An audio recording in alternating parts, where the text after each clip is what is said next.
Anyway, next we have, as I mentioned earlier, so in Florida, of all places, when I read this article, I was surprised to find out that, a severe case of a building, in this case, a condominium collapsed out of thin air, so to speak, or maybe there's a more serious situation happening here. So, according to the article in insider.com, the article states that the land around Florida Condo that collapsed was showing signs of sinking, according to a 2020 study. So, meaning there have been reports that there was a problem with regards to that particular condominium. Now, obviously, Florida is surrounded by bodies of water. Now, question here is, is it an isolated incident, or should the city be concerned as this might affect other facilities, other condominiums? So let's take a closer look. So as you can see here in the photo, so the total devastation, I think according to the latest update, there were 100 victims that was discovered, and there were more. I think as of present, there are almost 150 people now, which is kind of sad. Meaning, this tragedy could have been avoided, or is this a freak accident that could not have been avoided here? But anyway, so there was a research done that shows that the ground around the building have moved.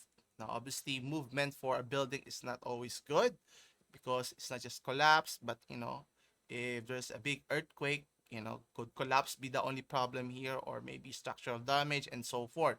But if you look at the building here, it looks pretty old. I'm not sure if it's how many years already, or how many decades has it been existing, considering that it's not a very skyrise condominium. I think it has less than 20 floors or 10 floors. Let me see.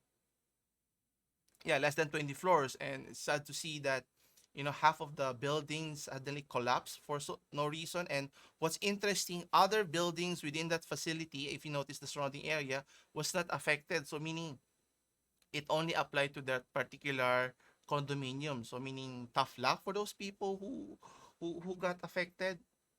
Anyway, according to Widoniski, uh, who is a university professor, uh, he talked about that measure subsistence, or when we see movement of a building, it's worth checking why it happens. Now, obviously, why a collapse suddenly occurred has to be thoroughly investigated, so to speak, whether is it man-made or natural causes. If it's natural causes, how do you avoid it in the future? And then if it's man-made, meaning fault from the builders, from the city that allowed it to be housed, to be utilized for occupancy, should be thoroughly vetted here. Anyway, so according to Widowinski, he mentions that the land was subsiding was more likely to experience more serious effects of sea level rise due to climate crisis. Now, is it more on external factors rather than man-made factors? So, we have to do some further investigation. So what's interesting here? So the facility here was constructed 80s, 90s, 2000. So almost four or 5 decades ago, way back in the 1981. So it was based on reinforced concrete, but it passed. What's interesting, it passed roof inspection a day before it collapsed. So meaning, a lot of things has to be thoroughly checked in terms of the government's measures. Was it sufficient? Was there lacking negligence? All of those things, because a lot of people were affected from this. Not just the people who died from it, but the families that were affected. So this is kind of concerning, especially for a or urbanized place like in Florida here. Uh, Hopefully they could find what the real cause is, and I'll keep everyone updated with regards to this issue. So, it's kind of concerning. I can't imagine if that were to happen here in our country. Hopefully it hasn't happened.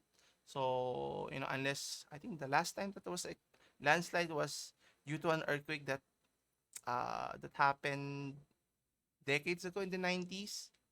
Yeah, there was It was long time ago, and there was a collapse. I think somewhere in Baguio, I think.